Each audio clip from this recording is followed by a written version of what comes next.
자, 오밤중 뉴스. 그러면 두 번째 주제로 넘어가겠습니다.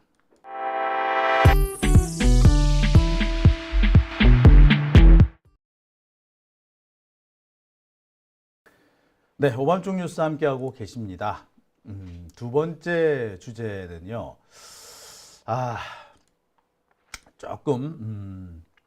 조금 열받는 주제를 준비를 했습니다. 요즘 가장 핫한 이슈라고 하면은 바로 지기현 판사를 들을 수 있겠죠.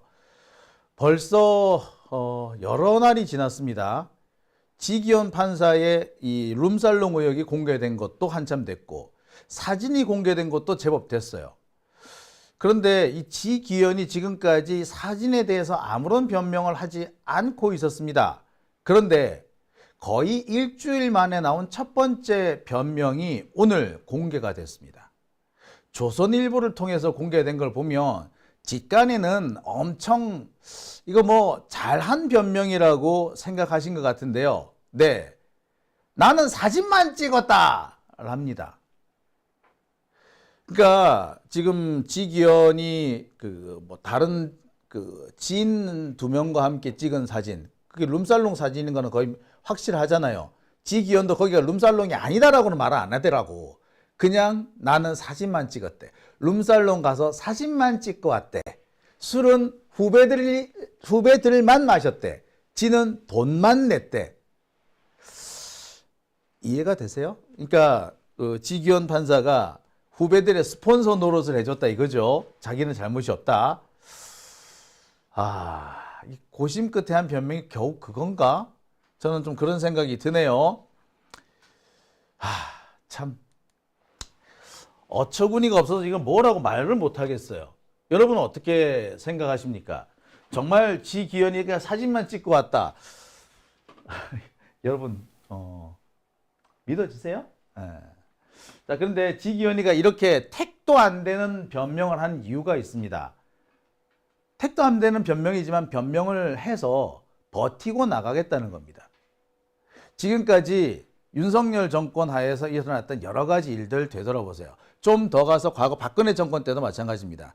뭔가 문제가 생기더라도 어처구니 없는 변명을 갖다 대서 시간을 끌고 버티면은 결국에 유야무야 사라져버리고 없어져 버리지 않습니까?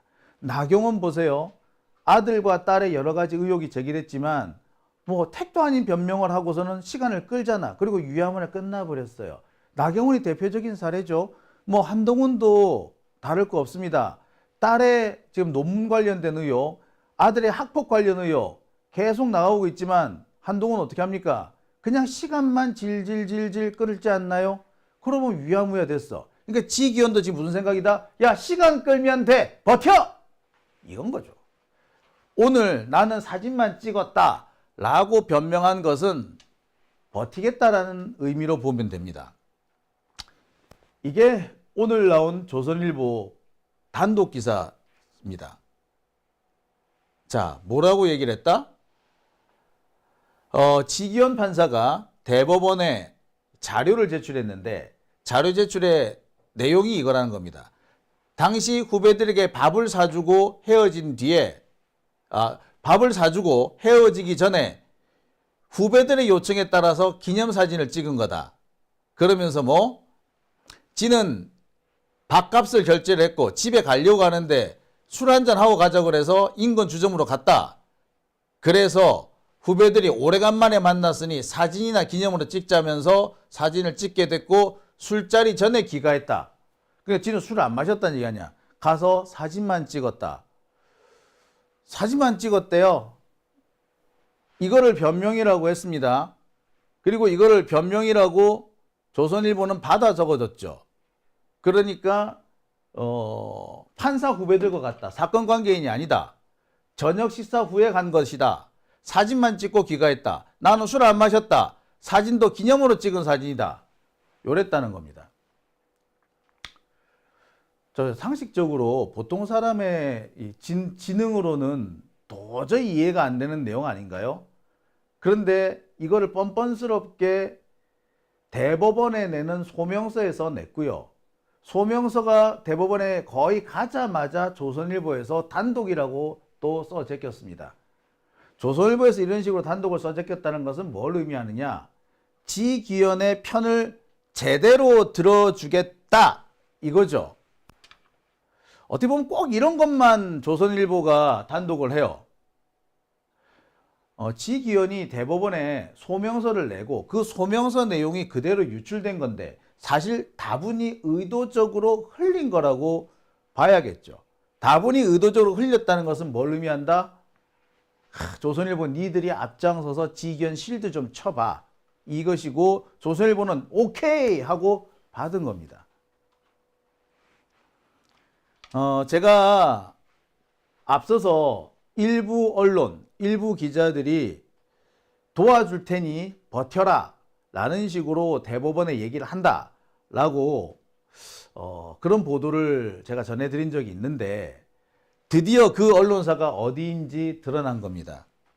노골적으로 지기현을 편드는 것이고 조희대 대법원을 지키겠다라는 것을 의미합니다. 지기현을 그 자리에 앉힌 거는 조희대죠. 조희대가 그 자리에 앉힌 거야. 그래서 지기현이가 물러나면은 조희대 역시 위험해질 수밖에 없는 거죠. 그러니까 지기현을 지키는 것이 조희대를 지키는 것이고 조희대 대법원을 지키는 겁니다. 조희대 대법원을 지킨다? 지금 보수 절대우위, 수구적폐 꼴통으로 가득 차 있는 대법원의 구성을 그대로 끌고 가겠다는 것이고 이런 대법원 구성을 그대로 가지고 가서 나중에 이재명 정권에서 사법부를 통해서 이재명을 흔들겠다. 우리 민주정부를 흔들겠다. 이런 계산인 겁니다. 이미 입법부, 국회는 민주당이 장악을 하고 있고 이제 이재명 대통령이 당선될 거고 그럼 남은 거는 사법부 아니야. 이 사법부라도 수구적폐 꼴통으로 가득 채워놓겠다라는 의도를 숨기지 않은 겁니다.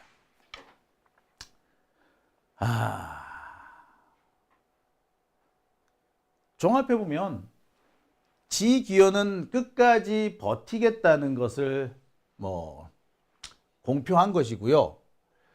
조선일보는 끝까지 지켜주구마라고 약속을 한 겁니다. 지기현이나 지금 대법원의 태도는 어떤 거냐? 민주당 니들 사진 많이 갖고 있다며 더 갖고 와봐. 더 확실한 증거 가지고 와봐. 라고 지금 들이댄 겁니다. 더 확실한 증거는 없지? 라는 거예요. 끝까지 버텨보겠다. 그러면서 오히려 민주당 쪽에 유죄의 증거를 내어놓아라 라고 압박하고 윽박 지르겠다는 겁니다. 근데 지기현의 이런 행동은요, 통상적인 일반적인 판사들의 행보와는 전혀 다릅니다. 대부분의 판사들은 의혹이 제기만 되어도 자진 사퇴합니다. 왜? 이 상태에서 재판을 하는 것은 재판의 공정성에 또는 재판의 신뢰성에 치명적인 오류를 남길 수 있기 때문에 나는 잘못 없으나 일단 나는 사퇴하겠다 라고 하는 게 일반적인 보통의 판사들의 행동 양식입니다. 그에 비해서 지기현은 상당히 뻔뻔스럽죠. 내가 왜? 내가 뭐 하러? 뭐 그런 태도인 거죠. 역대 제가 판사들이 이런 식으로 나오는 걸 본 적이 없어요. 그런데 지기현은 이런 식으로 나왔다. 그럼 뭐겠어? 이거는 조희대의 그 오더가 있었기 때문에 가능한 겁니다. 법원 수뇌부가 지기현한테 전폭적으로 밀어줄게. 너 버틸 수 있을 때까지 버텨봐. 이랬던 거라고 밖에 볼 수 없는 거예요. 그러니까 버티지 못 버팁니다. 이들이 이렇게 버티는 것은 버텨야 될 이유가 있기 때문이기도 하죠. 버텨야 될 이유가 뭐다? 뭐기는 뭐겠어. 윤석열 재판이지. 윤석열 재판을 지가 안 하고 다른 사람이 하면 안 되나? 판사가 그렇게 많은데. 자, 지기현 외에 다른 판사들 중에서 윤석열한테 석방 혹은 무죄를 선고해 줄 사람은 아무도 없기 때문에 그래요. 대한민국에 2,900명에 달하는 판사가 있는데 유일하게 윤석열을 풀어줄 수 있는 사람은 얘밖에 없어. 그러니까 기현아 버텨봐라 라고 하는 거죠. 제가 이 얘기를 하니까 어떤 언론에서는 제가 좀 잘못 취재한 것 같다 이런 식으로 말씀하신 분들도 계셨던 것 같아요. 근데 결과적으로 제가 말한 대로 되어가고 있죠. 저도 제가 말한 대로 되지 않기를 바랬습니다. 그런데 결국 그렇게 돼 가고 있는 거죠.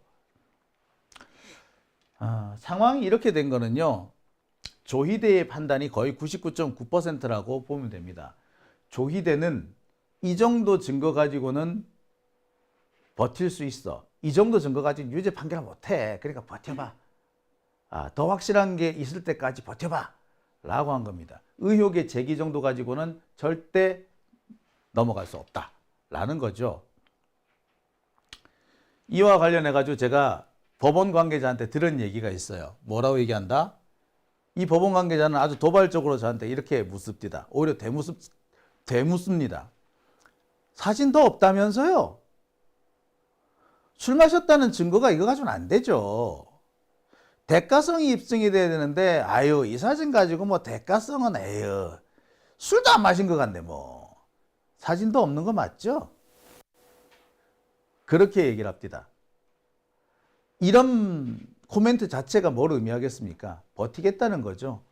이보다 더 센 증거 있으면 뭐 그때 가서 다시 생각해 볼게. 뭐 이런 태도입니다. 끝까지 버티겠다. 참 대단해요. 그죠? 근데 이렇게 뻔뻔스러울 수 있는 거는 이들이 여기서 밀리면 다 죽는다라는 아주 생존의 위협을 자기들이 느끼나 봐요. 그런 점 때문에 이렇게 하고 있다 라고 보시면 정확합니다. 그러니까 자기들이 살려면은 이렇게 해야 된다 라고 보는 거죠. 제가 지금 조희대 쪽 또는 대법원 이쪽에서 일하시는 분들하고 접촉을 계속 해보고 있는데 이분들의 태도는 이번 사건에 대해서 그닥 심각성을 느끼고 있는 것 같지도 않고 뭐 이 정도 가지고 지랄이야 라는 식의 태도까지도 보입니다. 그저께 함익병이라는 사람이 나와서 50대 이상은 다 룸살롱 가봤다 라는 식으로 얘기를 하면서 룸살롱 간 게 뭐 대수냐 라고 했다는데 룸살롱 그래 간 사람들 많죠. 안 간 사람 찾기가 더 힘들 겁니다. 그런데 룸살롱을 남의 돈으로 가면은 그건 문제입니다. 그렇잖아. 특히 자신의 사건 관계자, 자신과 공무원이 자신의 업무와 관련된 사람, 이런 사람하고 가면은 그건 심각한 범죄가 돼요. 그리고 공무원이잖아요. 공무원은 저런 거 받으면 안 되죠. 받지 말라고 만들어둔 게 뭡니까? 김영란법입니다. 내 업무와 관련된 사람으로부터 금품, 향응을 제공받으면 뇌물이 되고요. 내 업무와 관련이 없는 사람이라도 친인척이 아닌 사람으로부터 금품이나 향응을 제공받으면 김영란법 위반이 됩니다. 그런데 거기다 대고 안 가본 사람 있어? 다 가봤잖아 라는 식으로 말한다면 그 사람은 정치를 할 자격이 없는 사람인 거죠. 다 했다고 해서 범죄가 아닌 건 아닙니다. 다 했어도 범죄는 범죄예요. 법원 관계자가 사진 더 가지고 와라. 증거 더 없지? 라고 이렇게 비아냥대는 것도 어떻게 보면 함익병 씨의 그 사고방식과 매우 비슷하다. 일맥상통하는 부분이 있다. 뭐 그런 생각이 듭니다. 자, 아무튼 이들은 끝까지 버틸 겁니다. 이들이 이렇게 버틸 수 있는 이유가 있어요. 왜 버틴다? 기자들이 도와주기로 했기 때문입니다. 앞서서 제가 조선일보 기사를 소개를 해드렸습니다. 지기현의 이 소명서 내용을 단독으로 보도한 조선일보. 그 조선일보의 그 같은 태도는 사실상 적극적으로 지기현 구제에 나서겠다. 자신들이 앞장서겠다라는 의도를 명확하게 한 겁니다. 근데 조선일보만 그럴까요? 제가 볼 때 다른 신문들도 그에 동조하는 사람들이 적지 않을 거라고 봅니다. 제가 취재한 바로도 그래요. 법원 관계자가 저한테 그런 말을 합니다. 아유, 기자님들도 뭐 도와주기로 좀 하셨고, 예, 그런 얘기를 합니다. 기자님들도 도와주기로 하셨대.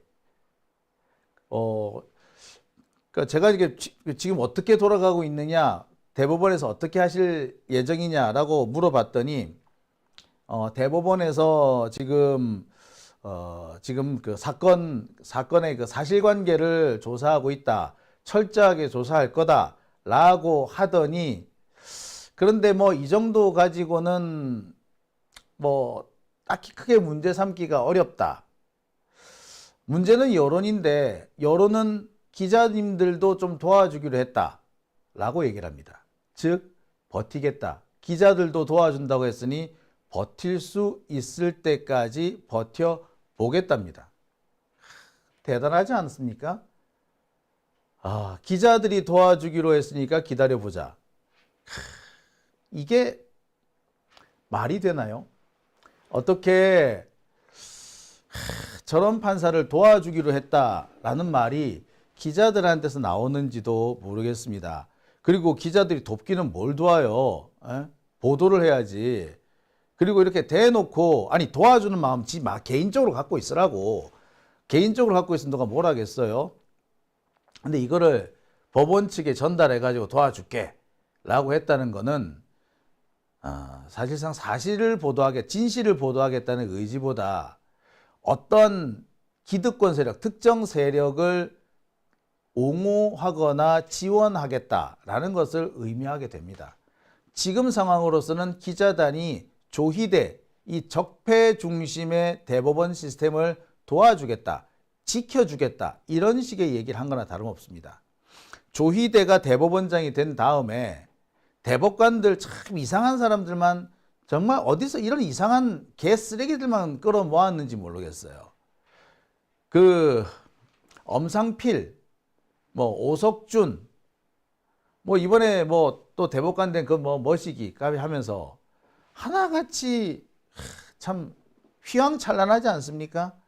한 놈은 800원 판사, 또 한 놈은 2,400원 판사, 또 한 놈은 정경심 감옥 보낸 판사, 또 어떤 놈은 자식한테 수억 원 그 주식 사준 판사. 재밌는 거는 아마 이숙현 대법관인가요? 그렇죠? 이숙현 대법관인가 그렇죠? 이 대법관 같은 경우에는 딸한테 한 몇 천만 원을 주고 주식을 사게 해요. 그런데 그 주식을 몇 년 뒤에 10배, 20배 뻥튀기를 해가지고 되삽니다. 그러니까 주식이 올라서 판 게 아니라 자식이 가지고 있는 주식을 10배 값에 내가 다시 산 거야. 뭐예요, 이거? 증여죠, 증여. 증여를 숨기기 위해서, 속이기 위해서 주식이라는 우회적인 수법을 쓴 겁니다. 그렇죠? 예. 이거 탈세예요, 탈세. 이게 탈세예요, 탈세. 증여를 했는데 증여인 게 티가 날까봐, 뽀록이 날까봐 주식을 파는 것처럼, 사고 파는 것처럼 해가지고 돈을 자식들한테 증여한 거예요. 상속, 이런 걸 보고 사전상속이라고 하죠. 그런 거 한 겁니다. 이숙현 대법관. 어디서 이런 쓰레기들만 모아가지고 대법원을 구성했는지 모르겠어요. 이숙현 대법관도 보세요. 그 사람 처음에 인사청문 보고서가 통과가 안 됐어요. 근데 사퇴 안 하고 버텼죠. 버티니까 나중에 그냥 어쨌든 통과가 돼버렸죠. 그런 식이라니까. 버티면 된다라는 생각을 하는 거예요. 적당히 도와주는 기자 몇 명만 있어도 나 버틸 수 있다. 이건 달리 말하면 지금의 법조 기자단이 적폐와 한 몸뚱이자 공동훈명체다. 그렇기 때문에 이들이 이렇게 하는 겁니다. 단순히 취재원과 기자 사무적인 관계로 만나는 것이 아니라 이해관계로 똘똘 뭉쳐져 있는 한 통속, 한 패거리 라고 보는 게 맞는 거죠. 그래서 우리가 얘기를 할 때 검찰개혁, 사법개혁을 얘기하면서 언론개혁을 같이 얘기할 수밖에 없는 이유가 거기 있는 거예요.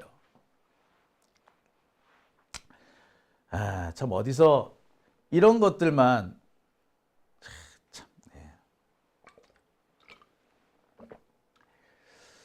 자, 그러면 도대체 이들은 왜 이러는 걸까요? 지기현이 버티는 이유는 뭘까요? 조이대가 끝까지 지기현을 감싸고 있는 이유는 뭘까요? 그리고 기자들이 조이대와 지기현을 대놓고 편들어주는 이유는 뭘까요? 자기들끼리 한 통 속이고 이해관계가 일치해서 그렇다. 물론 그래요. 근데 현실적인 이유가 하나 더 있죠. 이들은 윤석열 재판 이것을 자신들의 뜻대로 끝내겠다. 계획대로 끝내겠다라는 생각이 있기 때문입니다. 조희대 같은 사람은요. 윤석열의 이 내란, 윤석열의 계엄 선포가 정당하다고 봅니다. 뭐가 잘못인데? 만약에 탄핵 심판을 대법원에서 했다면 우리는 끝장났어. 아마 얼마 재판도 안 하고 윤석열 복귀했을런지도 몰라요. 그러니까 이 조희대는 어떻게든 간에 윤석열한테 무죄 선고를 내리고 이 내란 세력들이 복귀할 수 있도록 토대를 만들어줄 필요가 있는 겁니다. 이것을 위해서 조희대는 이재명까지 날리려고 한 겁니다. 이재명을 날려야지 내란 세력의 복귀가 용이해지기 때문이죠. 물론 이재명을 사법살인하는 시도는 실패했습니다. 하지만 조이대 같은 요런 놈들, 요렇게 악질 적폐들은 중간에 계획이 일부 틀어져도 그냥 몰고 갑니다. 이들의 생각은 뭐냐? 중간에 차질이 생겼더라도 끝까지 몰고 가야지 뭐라도 다시 역전할 수 있는 또 다른 무언가를 도모할 수 있는 바탕이 생긴다라고 보는 겁니다. 그러니까 이재명에 대한 사법살인에 실패했지만 어떻게든 간에 윤석열을 살려내야지 그래야지 내란 세력, 적폐 세력들이 앞으로 살아갈 길이 있다라고 보는 거예요. 그러니까 사진 몇 조각이 나왔다고 지기현을 물러나게 해? 택도 없는 소리지. 제가 여러 차례 말씀드립니다만 대법원 내 분위기가 바뀌고 있다. 법원의 분위기가 바뀌고 있고 지금 지기현에 대한 그리고 조이대에 대한 법원 내 여론이 너무 안 좋기 때문에 얼마 못 버틸 거다. 다들 그렇게 말씀하십니다. 법원 내에서 지기현이나 조이대에 대한 여론이 나빠지고 있는 건 분명합니다. 대법관들 내에서도 지금 의견이 분분한가 봐. 야, 우리 괜히 조이대 편 들었다가 야, 우리 앞으로 어떻게 이거 대법관 임기 다 못 마치는 거 아니야? 라고 머리를 이렇게 싸매고 있대요. 분위기는 안 좋은 거 맞습니다. 하지만 조희대도 그렇고 지기현도 그렇고 그런데 굴할 애들이 아니야. 얘네들 자신들이 세워놓은 목표가 있고 그것을 해야지 지들이 산다라고 싶으면은 그냥 가. 쪽팔림이고 염치고 없어. 버텨. 결국에 이 문제를 해결하려면 지기현 문제를 해결하려면 뭘 해결해야 된다? 네, 조희대를 끌어내려야 한다 라는 결론을 내릴 수밖에 없는 겁니다. 참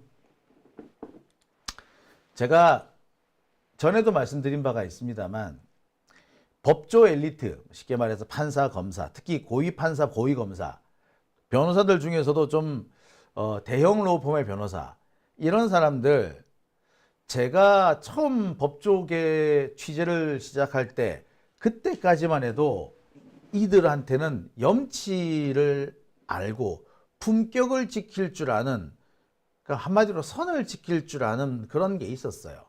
그러니 존경받는 거야. 야, 판사라 하다 뭐가 달라도 다르구만. 이런 게 있었다고. 해도 되지만 에휴 판사가 그러면 쓰겠어? 에이 검사가 그런 것까지 하면 안 되지. 이런 거예요. 에휴 변호사가 가오가 있지. 근데 요새는 품격도 염치도 가오도 없어. 오로지 뭐만 있다? 이해관계만 있는 겁니다.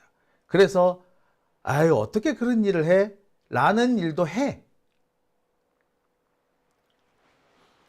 어제 제가 말씀드린 내용 중에 이런 게 있었죠.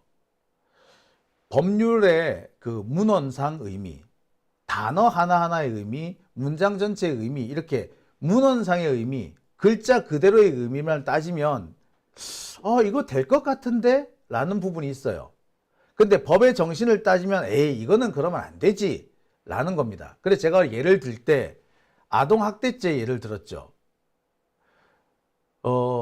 한동훈이가 저를 아동학대로 고소를 했어요.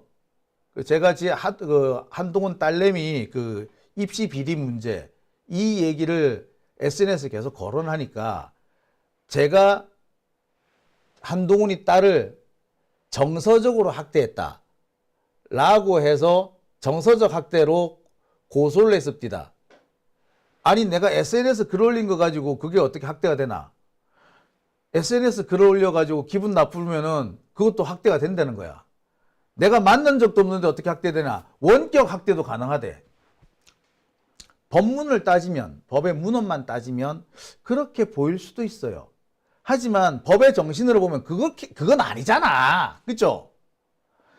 옛날에 판검사들은 적어도 에이 그건 아니지 라고 할 줄 아는 사람들이었는데 이제는 야 문장만 보니까 그렇게 해석할 수도 있겠네. 물론 취지는 그게 아닌데 문장만 보면 해석이 되잖아. 할 수도 있지. 요딴 식으로 나옵니다. 이게 판사예요, 검사예요, 변호사예요. 이들은 판사, 검사, 변호사가 아니고 그냥 양아치야. 법을 배우는 양아치. 참. 제가 제일 열받는 이유가 한동훈이 저 고소한 그게 2022년에 한 거거든요. 그거 언제 끝났는 줄 알아요? 언제 마무리된 줄 알아요? 얼마 전에 마무리됐어. 얼마 전에. 진짜 얼마 전에 마무리됐어요. 참. 거의 3년 가까이 끌었어. 그거 진짜 기가 찼던 게 거의 계엄령 선포된 이후 그 이후에 된 거야 그거. 어우 열받아. 자 그러니까 고소한 한동훈이라는 놈도 참 문제지만 그거를 그렇게 끌고 다니는 그 검사는 더 나쁜 놈 아니야? 그걸 어떻게 끌고 다니니? 왜 그걸 몇 년씩 갖고 다녀? 그냥 나를 죽이겠다는 거 아닙니까? 그러니까 봐요. 법이 사람을 보호하라고 있는 거지. 국민을 보호하라고 있는 거지. 검사 집 보복을 위해서 쓰라는 겁니까? 그렇게 따지면 솔직히 한동훈이는 아동학대가 아니라 아동학살죄지. 학살. 안 그래요? 아우 진짜. 아우 열받아. 참. 예. 이쯤 되면은 우리 사회의 그 지도층이다, 상류층이다라고 하는 사람들이 얼마나 조악한 인성을 가지고 있는지 다시 한번 드러나는 것 같습니다. 오밤중의 뉴스 함께하고 계신 지금 시각 12시 20분을 지나고 있습니다.